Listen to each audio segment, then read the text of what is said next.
Hello, this is Bill on Bill Won't Shut Up, my YouTube channel. It's an extension of my Ho'oponopono Bill Instagram page. I hope you like it. If you do, please subscribe. Today we're going to talk about patience. One of the things that I'm often asked is, well, how do I forgive somebody that wronged me or did something wrong to me? And what I do is, I say, you're not, in my opinion, and the way I understand this, is you're not necessarily trying to forgive them as you're trying to, you're asking divinity to come in and purify your thoughts and feelings about them. If you remember when Dr. Hulen was in the prison, the psychiatric prison, as he read those files, there were things that just disgusted him and made him feel terrible, and just about what happened and also about the people. And so he was cleaning on his thoughts. I think that's the key right there. And he did that for 4 years before things got a lot better. So patience and diligence is part of it, but think about it as not trying to forgive so much the person. If you can do that, fine. If not, think about that you're asking divinity to purify your thoughts about that person and what they did. I think that'll help a lot. It's helped me in certain situations, and I think it's helped others that didn't even know I was doing the Ho'opono process for them. I have a friend who's had a relative that was very demanding and needy and wanting things from them for the last 40 years.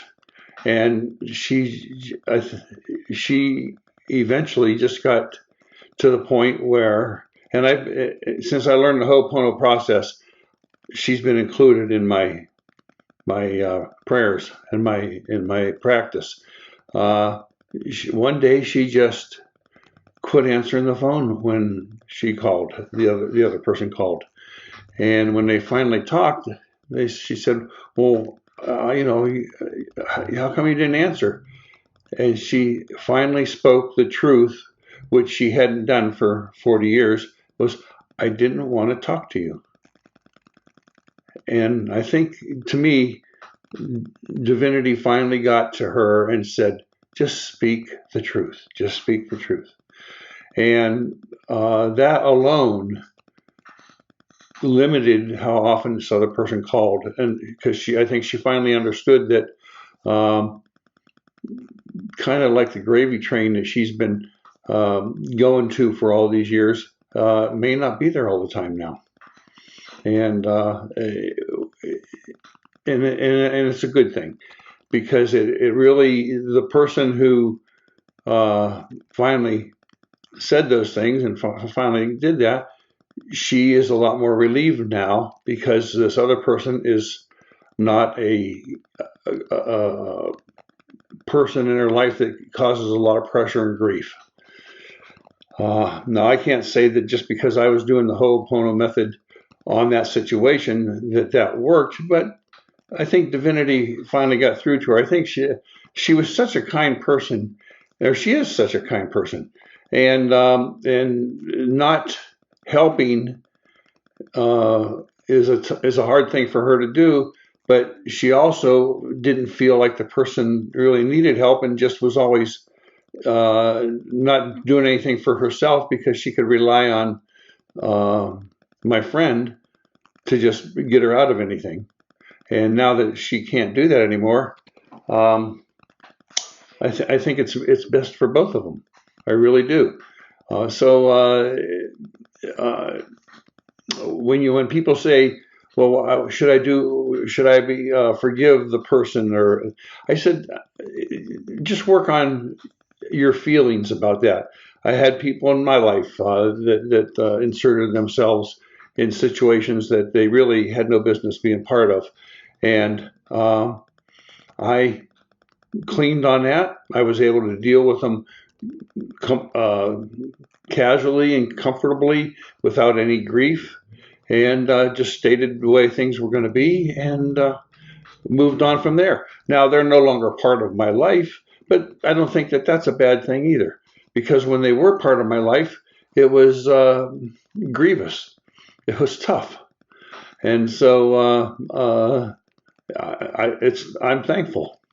I'm thankful they're not there anymore, and I think as I learn about people that are going through situations, this like Dr. Hulen, as he learned about things, he says, "Okay, now it's part of my consciousness. I have to clean on it," which is fine. He wasn't complaining. It's just fine. He gets to clean on it now, because I've had people tell me things and then apologize for telling me it. You don't have to apologize. Uh, I'll clean on it. You know, I love you. I'm sorry. Please forgive me. Thank you. I'm cleaning, but I'm cleaning on my thoughts about your situation. I'm cleaning on my thoughts about your situation, and I'm asking divinity to come in and purify those thoughts.